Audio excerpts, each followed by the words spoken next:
In mid-January 2026, United States President Donald Trump made a strong public statement. He said it was time for new leadership in Iran. This statement was very important because it came after many weeks of huge protests across Iran. These protests had grown into the biggest problem the country had seen in many years. It was an unprecedented moment for a U.S. president to speak in such a direct way about another nation's leaders. The first protests started in late December 2025. People went to the streets because Iran's economy was failing badly. The national money, called the rial, had lost a lot of its value. Prices for basic food items were much higher than before. What began as small protests quickly spread. Millions of Iranians were now asking for big political changes, not just better prices. The government responded to these protests with a harsh crackdown. Many people were hurt and many were killed. The exact number of people who died is very unclear.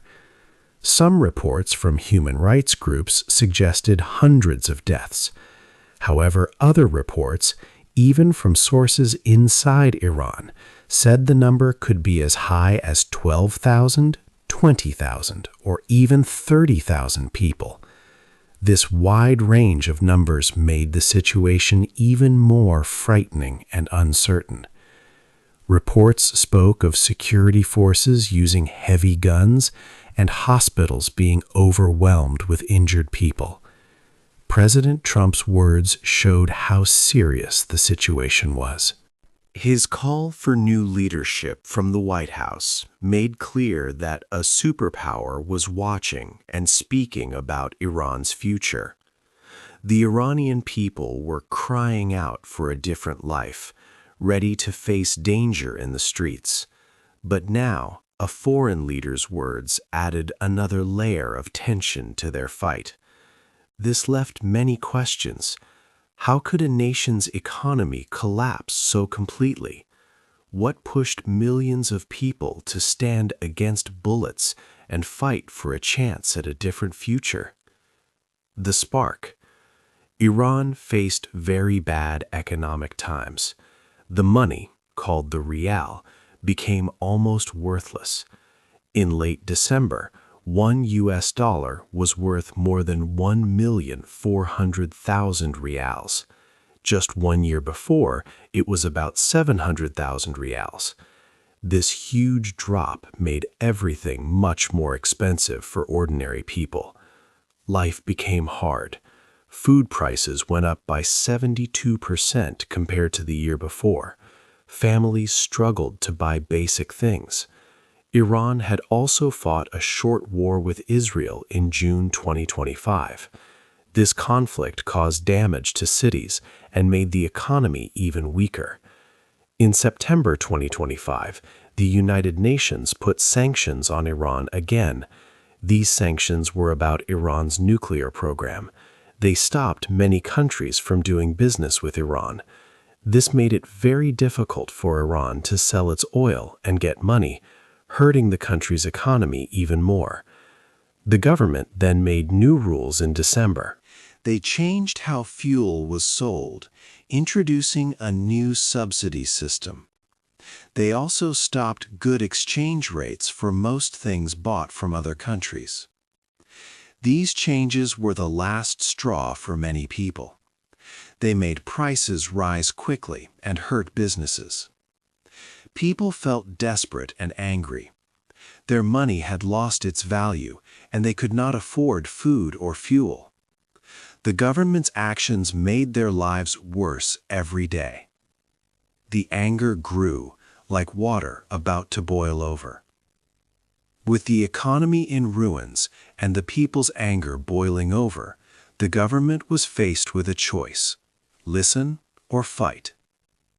What path did they choose, and what was the immediate, terrifying cost? 3. A sea of blood.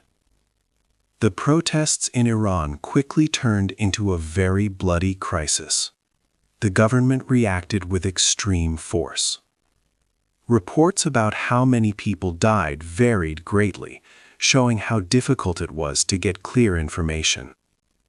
One group, Iran Human Rights, stated that over 3,400 protesters were killed by January 14th.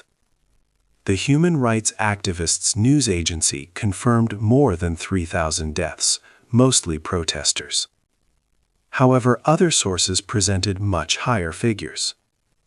Iran International, after a detailed investigation using government and eyewitness accounts, said that at least 12,000 civilians had died.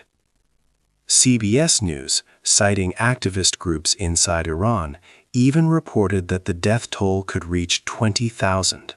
If these higher numbers were true, this crackdown became one of the deadliest events in modern Iranian history, far exceeding past protests from 2019 or 2022. Amnesty International documented widespread unlawful killings. Verified videos and eyewitness stories showed security forces using live ammunition, heavy machine guns, and other lethal weapons against largely peaceful demonstrators. A shocking sight was a temporary morgue set up in Khaherazak near Tehran, where more than 200 distinct body bags were seen. Hospitals were completely overwhelmed. In Karaj, a medical worker saw 87 dead bodies brought into Soleimani Hospital in just one night. Parsian Hospital treated over 400 injured people. There were even terrible reports of security forces finishing off wounded individuals on the streets and inside medical facilities. The use of heavy DSHK machine guns against protesters in places like Karaj painted a grim picture of the violence. President Donald Trump publicly criticized Iran's leadership, saying they were killing people by the thousands to keep power. Iran's supreme leader, Ayatollah Ali Khamenei, later acknowledged that thousands of Iranians had been killed. However, he put the blame on President Trump for encouraging the protesters with promises of help. With so many people dead or dying, the streets of Iran were stained with sorrow and blood. This massive loss of life created a horrifying situation. A critical question then arose. How would the Iranian regime try to hide a massacre of this huge size from the rest of the world? 4. The digital dark. To hide what was happening, the Iranian government made the country go dark. They shut down almost all internet access. This was like building an invisible wall, a digital iron curtain, so no one could see the crackdown. This internet blackout started on January 8. For more than 1 week, only about 1% of the usual internet connection was working. This shutdown happened right after the exiled Crown Prince Reza Pahlavi asked people to protest on January 8 and 9. Shireen Ebadi, a Nobel Peace Prize winner, gave a warning on January 9. She said that a big massacre might happen under the cover of this internet blackout. She had heard reports of hundreds of injured people at just one hospital in Tehran. The internet shutdown made daily life very difficult for millions. People could not do digital banking. Hospitals, pharmacies, and other important services struggled to work. It was hard to send news or connect with the outside world. Some people tried using satellite internet like Starlink, but this was dangerous. Researchers warned that the government could find these connections. There were reports of security forces searching homes for satellite equipment. This digital darkness stopped the world from seeing the violence. It made people inside Iran feel very alone and unsure about the future. But while Iran was cut off from the world, a powerful voice from across the ocean began to speak louder than ever before. This was President Donald Trump. His words would soon reach everyone. Were his words a promise to help, or did they mean a dangerous war was coming? 5. The President's words. President Donald Trump watched the difficult situation in Iran very closely. His public statements became much stronger as the nationwide protests grew. On January 2nd, in 2026, he sent a clear warning to Iran. He said that if Iran violently harmed peaceful protesters, the United States of America would come to help them. He plainly stated, "We are locked and loaded and ready to go." This was a powerful message, suggesting that America might use its military to support the Iranian people facing government violence. Days later, on January 13th, President Trump sent a direct message to the Iranian protesters themselves. He posted a public statement encouraging them with these words, "Iranian patriots, keep protesting. Take over your institutions." He also promised them that help is on its way. These words were clearly meant to give courage and hope to those Iranians fighting for major changes in their country. However, President Trump's way of speaking sometimes seemed to change. On one Friday, he sounded different. He said he greatly respected that over 800 scheduled hangings in Iran have been canceled by the leadership of Iran. But Iranian officials quickly said this was not true. They denied that such a large number of hangings were ever planned or stopped. This caused confusion for many people trying to understand the real situation.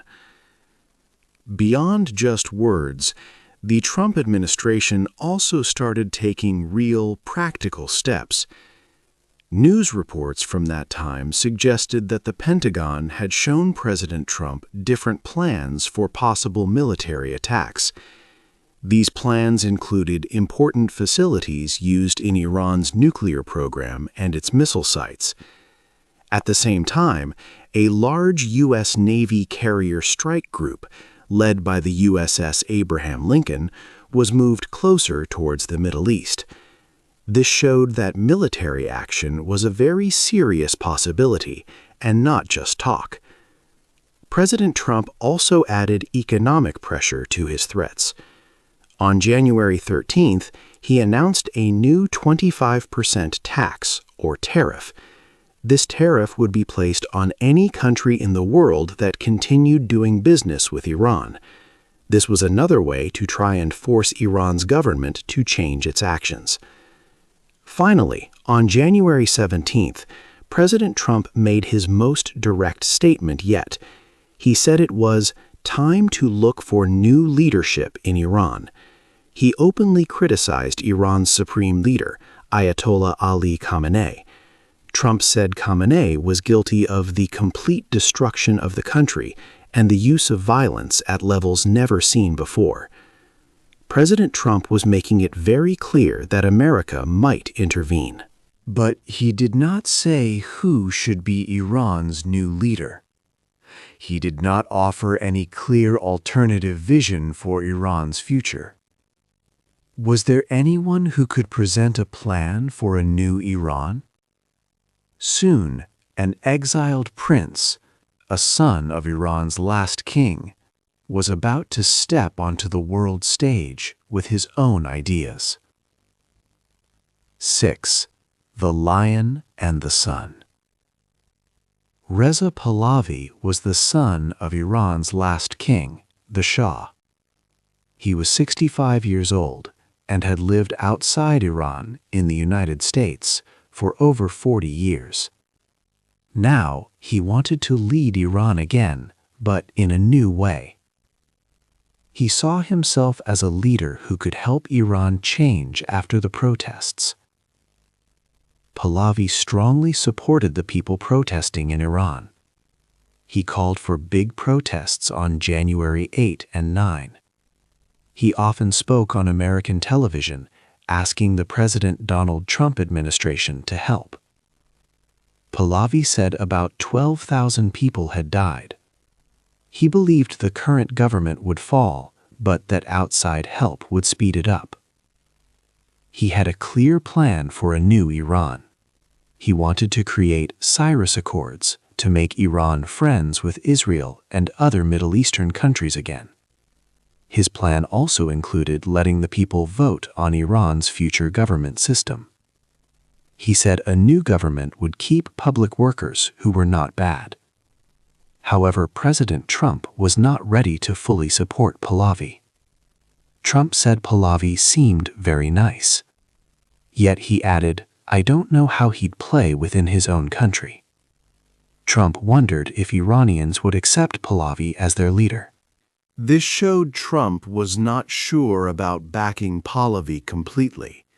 Some people in Iran chanted Pahlavi's name during protests, but his actual support inside Iran was hard to know. Many older Iranians remembered the Shah's rule, which had its own problems. They were not sure they wanted a king again. A past example was Iraq, where a leader from exile did not easily bring stable government. Despite Trump's public doubts, secret high-level talks took place. A special envoy from the White House, Steve Witkoff, met with Pahlavi on the weekend of January 11 and 12. This was the first important meeting between the Trump administration and the Iranian opposition figure. The U.S. president was hesitant to fully support a potential new king for Iran. So, how would other world powers react to the growing chaos and the threat of an American-led war in the Middle East? 7. A world divided. The world watched Iran, but nations had different ideas about what to do. European leaders spoke strongly. The European Union said Iran's actions were too harsh and not right. They asked Iran to let people protest peacefully. The United Nations also asked for calm. Secretary General Antonio Guterres was sad about the many deaths. He called on authorities to let people speak freely and gather without violence. The UN High Commissioner for Human Rights, Volker Turk, asked Iran to stop all violence and turn the internet back on. But not all countries agreed. Russia and China did not want other countries to get involved in Iran's problems. Russia said the threats from Washington about military strikes were wrong. China's Foreign Minister Wang Yi said his country did not like it when others tried to force their will on another nation. These reactions showed how the world was divided. Some countries worried about human rights, while others worried more about outside interference. Because of the danger, some Western countries acted. The United Kingdom closed its embassy in Tehran and brought its staff home. Other European nations like Italy and Spain told their people to leave Iran. They also took steps to protect their soldiers in the Middle East. Iran, for its part, criticized President Donald Trump. Supreme Leader Ayatollah Ali Khamenei blamed Trump for the deaths. Iran's Foreign Minister Abbas Araghchi said reports of many deaths were false. Iran also sent a letter to the UN saying Trump's words broke international law. The crisis in Iran was not just one country's problem. It showed big differences between world powers. Some countries wanted to help people and protect human rights. Others wanted to keep their power and stop others from interfering. This left Iran in a very hard place. The country was suffering, its internet was dark, and its future was unclear. The world watched, but no one could agree on the best way forward. What would happen to Iran, caught between its own problems and a divided world? 8. The crossroads. Iran is in a very difficult situation. Protests show many people are unhappy, The economy is bad, and the government has used strong force. This chapter looks at what might happen next. There are a few main paths Iran could take, each with big risks. One path is that the current government stays in power. This means they continue to stop protests with force. The police and army are loyal to the leaders. The internet might be cut off again. Many protesters could be arrested. If this happens, the government keeps control, but people's anger will remain. The country would be very tense. Another path is that everyone starts to talk. The government and protesters might find a way to stop fighting. Or Iran and the United States could negotiate. This might lead to economic improvements or small political changes. But both sides need to compromise, which is hard now due to strong feelings. A third path is the government falling. If protests grow much stronger, or if the army stops supporting the leaders, the government could collapse. This brings questions. Who would lead Iran then? Would it be peaceful, or would there be more chaos? This future is very uncertain. There is also the chance of outside military action. President Donald Trump has warned the United States might use military force. Israel could also attack Iran. These could be targeted strikes. But military involvement is very dangerous. It could start a bigger war. Iran might fight back. This could make things much worse for everyone. Finally, a likely path for some time is continued problems. Protests might happen sometimes, but not enough to change the government. The economy would stay weak. The government would keep control by force, but not solve the deep problems. This means a country always on the edge, with no clear end. Iran is truly at a crossroads. The people hope for a better future. The government uses strong methods. President Trump's words add tension. The world watches, but countries disagree. Every choice now is full of danger. For Iranians, will their fight bring change or more sadness? Decisions by leaders in Washington, Tehran, and other capitals will shape the Middle East for many years. What path do you think Iran will take, and why? Hey there! Just a second before you go. If you learned something new today, please give this video a like. Write your thoughts in the comments, and subscribe to the channel. It only takes a second, and it really, really helps to create even better English videos for you. Your support means the world. Thank you.